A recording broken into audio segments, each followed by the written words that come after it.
queremos fazer uma clonagem. Então, a clonagem é a multiplicação de réplicas, tá certo? A gente utiliza muito no laboratório para aumentar a quantidade, né, o número de cópias de uma molécula de DNA com finalidades biológicas, né, em seres vivos, tá? Então, os seres vivos promovem isso naturalmente, ou no caso do laboratório, né, é engenheirado pelo homem, para biotecnologias, tá, engenheiradas para os nossos propósitos. Então, essa tecnologia permite estudar os genes, tá certo? Eu posso sequenciar, eu posso fazer análise comparativa desses genes ou desses genomas, tá certo? Por exemplo, vai aparecer nos seminários os estudos de filogenia e de taxonomia e também os produtos. Tá? Eu posso clonar um determinado gene para expressar e obter uma proteína recombinante codificada por esse gene, tá? Para diversos propósitos, seja um propósito de pesquisa básica ou essa proteína recombinante pode ser, por exemplo, um fármaco biológico, tá? Uma molécula complexa de ação farmacológica. Tá? Posso também utilizar essa construção obtida, né, com a clonagem para a geração de organismos transgênicos. Tudo isso veremos ao longo do nosso curso. Tá? Então, expressões com o mesmo significado de clonagem, tá certo?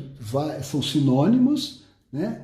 E nós temos aqui, então, essa clonagem, também vimos essa figura, né? Eu posso fazer a clonagem, aqui eu tenho um organismo, tá? Onde, a partir do qual eu quero clonar um gene, eu posso, então, digerir esse DNA com enzimas de restrição, nós falamos, vamos revisar logo em seguida, e aí eu posso gerar aqui uma biblioteca desses fragmentos do genoma que eu quero estudar, clonado num vetor. Tá? Então, com a enzima de restrição, se eu digerir com a mesma enzima o DNA que eu quero estudar, o genoma que eu quero estudar e o meu plasmídio, eu posso ter, então, a ligação de diferentes pedaços desse genoma, tá certo? Eu vou introduzir esses plasmídios, eu vou transformar esses plasmídios, então, recombinantes dentro, por exemplo, de uma bactéria, e essa bactéria ela vai ter a função, então, de multiplicar a minha construção de interesse, tá certo? Gerando clones, aqui no caso da minha biblioteca, ou de um gene específico a partir do qual eu quero expressar, por exemplo, a insulina recombinante.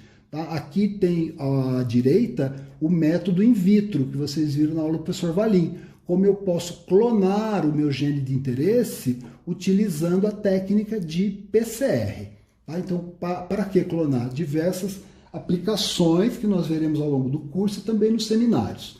Então, para poder fazer essa engenharia genética, promover a formação do DNA recombinante, existem várias ferramentas, mas, digamos assim, as iniciais e ainda hoje muito utilizadas, fundamentais na biologia molecular e na engenharia genética, são as tesouras moleculares, aqui as enzimas de restrição, e a cola molecular, as ligases. Então, o que me permite, então, cortar o DNA em regiões específicas e ligar esse DNA para promover a formação do DNA recombinante. Tá? Isso surgiu de estudos da década de 70, tá certo? Onde esses pesquisadores, então, descobriram a presença de enzimas de restrição em bactérias, tá? Capaz de cortar o DNA em pontos específicos, ou seja, sequências específicas ao longo de um DNA, então abrindo as portas para a engenharia genética e a biotecnologia.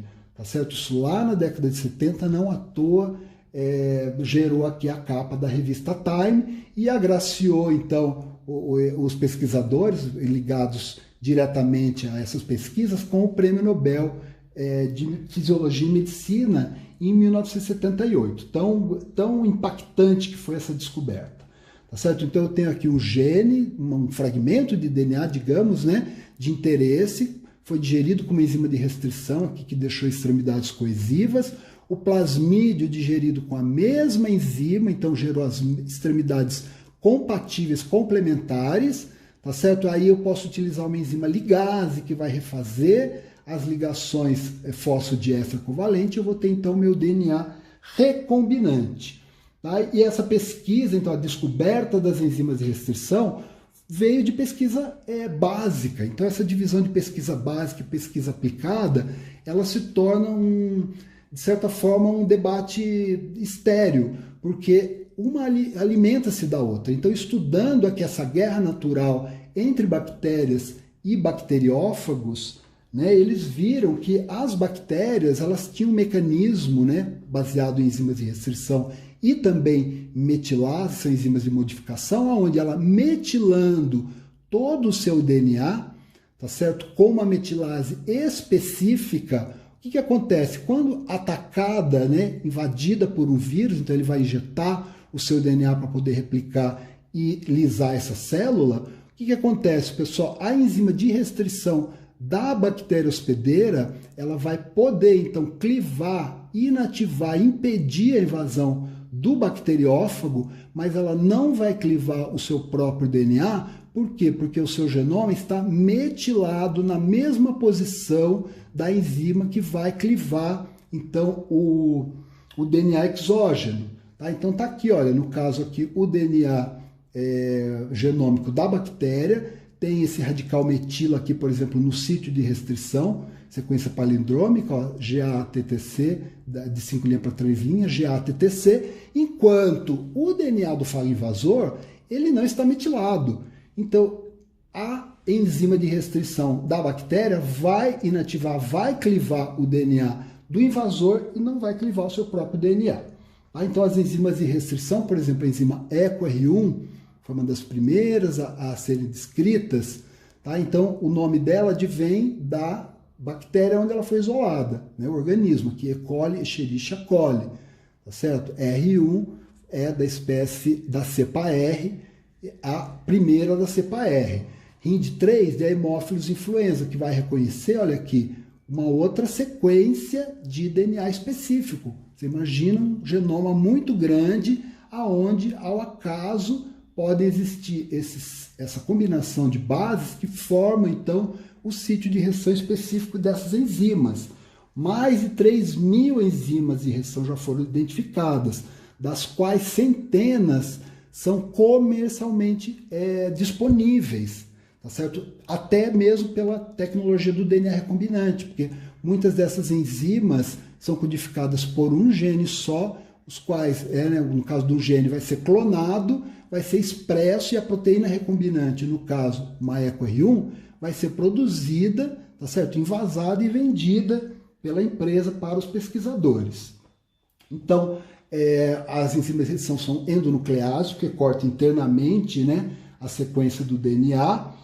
Podem reconhecer, né, em geral, tá? Isso aqui varia, mas de 4 a 8 pares de base em geral, tá? Mas pode reconhecer um número maior de pares de base. Tá? Então tá aqui os micro-organismos, a sequência reconhecida. Tá? Então aqui temos enzimas, né, que reconhecem 4 pares de base, 5, 6, 7, 8. Tá? E a frequência com que um sítio de restrição pode existir no DNA obedece essa fórmula, 4 elevado a n, onde n é o número de bases, né, do sítio de restrição. Então, por exemplo, uma enzima que reconhece 4 bases, existe então uma probabilidade 4 elevado à quarta de que exista um sítio de restrição para essa enzima a cada 256 pares de base, tá certo?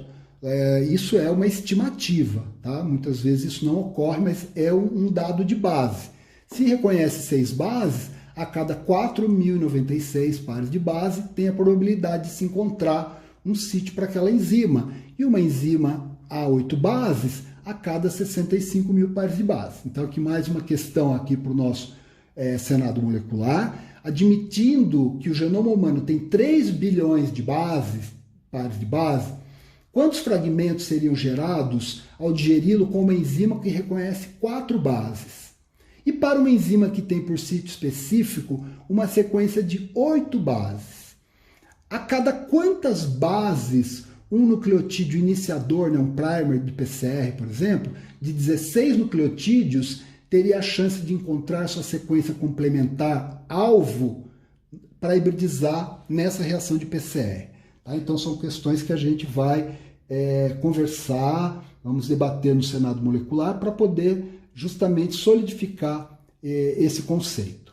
Tá? Então, eu já tinha dito antes, né, que normalmente, né, os sítios de restrição envolvem palíndromos, que significa que eu leio GAATTC na fita aqui de 5 linhas para 3 linhas, na fita complementar de 5 linhas para 3 linhas, a mesma leitura, GAATTC. Tá? Isso refere-se ao fato de que as enzimas de restrição, muitas vezes, elas agem com duas moléculas, tá certo? Em forma de dímero, onde uma reconhece a fita de cima, a outra reconhece a fita de baixo, tá? na mesma sequência de base. Então vai haver a clivagem das fitas, né? Aqui no caso da ligação fosfodiéster da fita de cima e da fita de baixo, na mesma posição, gerando extremidades, aqui no caso coesivas, com a mesma sequência de bases aqui não pareadas. Tá? Então, eu posso ter aqui, no caso de enzimas de restrição, extremidades de DNA que vão gerar, então, extremidades coesivas, como eu falei para vocês, tá? Quando a clivagem ela é ao redor do eixo de simetria, então o eixo de simetria está bem aqui no meio, né? Mas a enzima ela vai reconhecer essa sequência, vai clivar a ligação fosfodiéster entre o G e o A nessa fita, e na fita complementar também entre o G e o A. Então, gerando as extremidades coesivas. Mas eu tenho enzimas que clivam exatamente no eixo de simetria, tá certo? Então, não deixando nenhuma extremidade 5 linha aqui, extremidade coesiva, né, simples fita, que possa facilitar, a gente vai ver depois, a ligação. Nesse caso aqui, eu tenho a dupla fita, né, bem aqui no eixo da clivagem. Então, a gente diz que essa molécula gerada é uma molécula com extremidades abruptas ou cegas, que vem do inglês blind. Tá? Então, isso aqui seria uma clivagem com enzima que gera extremidades cegas ou abruptas. Os sítios de restrição, né, então, como eu falei para vocês, pode gerar extremidades abruptas, aqui, por exemplo, SMA1, ou extremidades protuberantes, no caso aqui de duas formas. Se eu cortar, por exemplo, com eco R1, assumindo que aqui, ó, a fita de cima 5 linha, 3 linha, 3 linha, 5 linha, então eco R1 vai gerar uma extremidade coesiva 5 linha protuberante, porque vai ficar esse TTAA simples fita. No caso de PST1, 5 linha, 3 linha, 3 linha, 5 linha. Então aqui é 5 linha, aqui é 3 linha. Vai gerar uma extremidade aqui 3 linha protuberante, tá? Onde vai ter aqui simples fita TGAC. Tá? Esse A aqui vai estar expondo a hidroxila OH 3 linha. Tá? Isso aqui são detalhes, mas é importante. Tá? Isso aqui não é decoreba, é uma dedução que nós temos que ter esse olhar, né? Olhar em detalhe, olhar as orientações e deduzir. Tá? Não é complicado, mas demanda essa atenção. Tá? Então eu posso gerar aqui, como eu falei para vocês, olha, extremidade 5 linha protuberante ou 3 linha protuberante. Temos lá uma questãozinha para o nosso Senado molecular. Tá? Então, mostrado em detalhe no vídeo postado no Face Monitoria, dia 5/12. Tá certo? Então, quem não viu, pode ver, se tiver interesse, e colocar isso no seu passo, né? Um passo a mais na sua trilha de aprendizagem. Então, BAH1, a gente viu isso, né? A enzima reconhece o sítio. Vamos imaginar aqui o dímero, né? uma subunidade aqui, uma subunidade reconhecendo a fita complementar, vai clivar a ligação covalente entre o GG e no outro entre GG, vai gerar então as extremidades, aqui no caso 3 linhas, 5 linhas protuberantes, tá certo? E pode ser então haver essa compatibilidade quando eu tenho dois DNAs de procedência diferente, tá? Digeridos com a mesma enzima de restrição, porque a extremidade, no caso aqui coesiva, ela é a mesma, independente da origem do DNA. Então, com isso, eu posso promover a ligação aqui de duas moléculas de DNA não existentes na natureza, tá? Promovendo a formação do DNA recombinante.